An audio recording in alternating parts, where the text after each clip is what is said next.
Hello guys,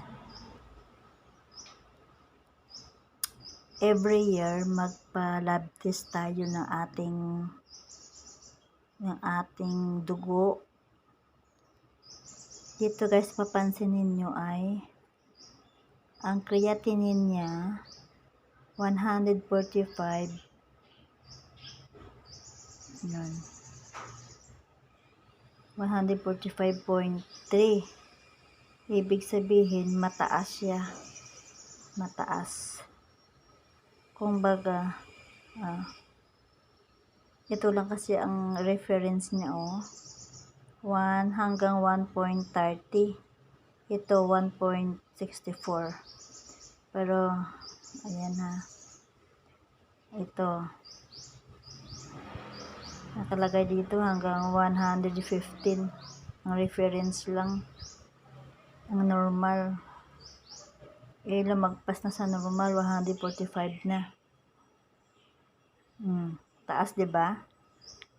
Noong last year, September, okay? 2023, September, 145, mataas yung creatinine. Ngayon guys, dahil mataas itong creatinine,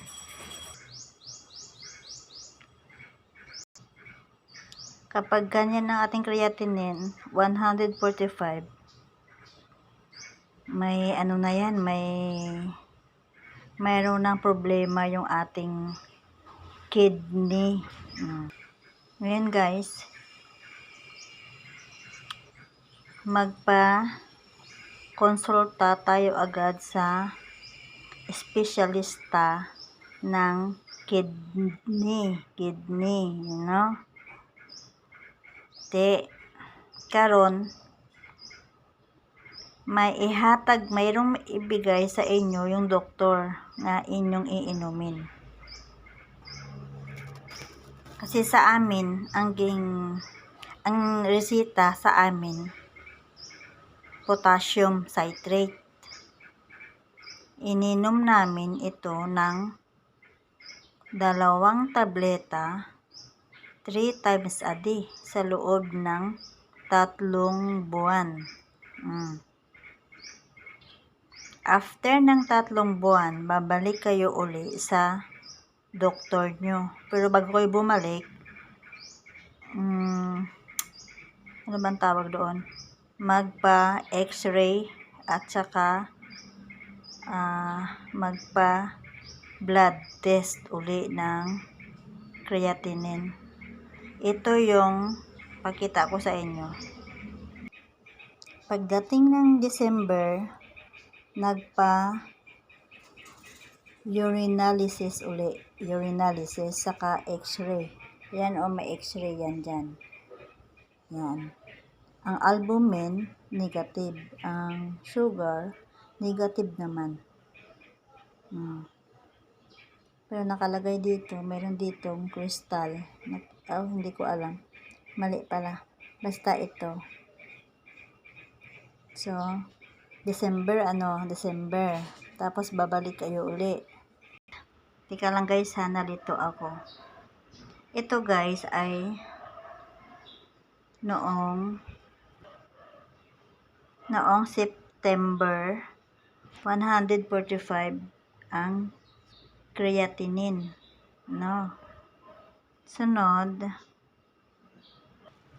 Sunod guys, September, October. Pagdating ng October, ang result, after niyang mag-inom ng gamot na niresita ng doktor, bumaba yung creatinine mula 145 naging 136. Pero mataas pa rin siya sa 115, 'di ba? Sobrang taas pa din. Sunod guys, after ng, 'di ba, October 136, October, November, December, March, after 3 months balik sa doktor. Ayan para malabo. Yan, March buwan ng March, bumalik ng doktor, bumaba siya mula 136 naging 134. Pero yung una, maalala nyo, 145, tapos 136, tapos 134, which is mataas pa din, 'di ba? Mataas pa din siya. Pero ang sabi ng doktor, natutunaw na din yung mga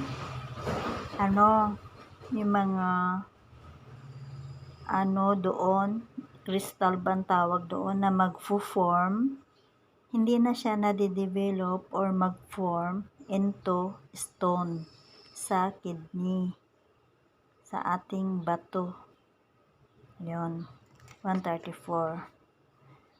So, well, mataas pa din siya, di ba? So, continue lang yung pag-inom ng gamot. Sa awa ng Diyos, babalik sa normal yung creatinine. Ayan o, creatinine. Yan. Update ko kayo ha. Update ko kayo once na update ko ulit kayo kasi ngayon March ngayon, March, April, May, June. Mga June, babalik kami. Ganon. So, bale, mga June, tingnan natin kung bumaba yung creatinine. Okay? Babalik na ng normal. Punta kayo sa YouTube ko. Ang YouTube ko ay doon ako magpo-post ng full details. Ay Asian Joy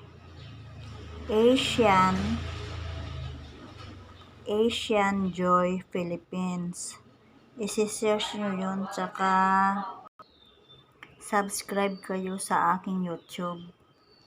Tapos yun, yung Facebook page ko naman ay Ate Nana.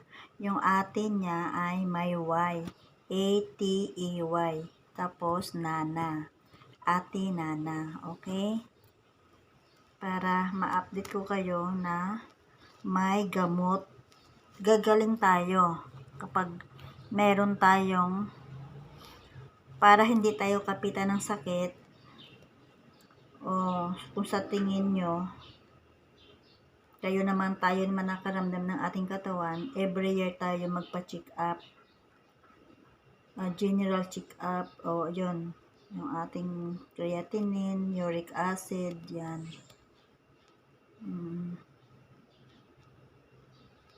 Yun. Sige, update ko na lang kayo, okay? Tayo, para meron kayong idea. Huwag mawalan ng pag-asa, gagaling tayo sa ating mga sakit. Mag-pray tayo, at saka matulog ng maaga, kumain ng balanced diet. Okay. Sa ngayon, bye.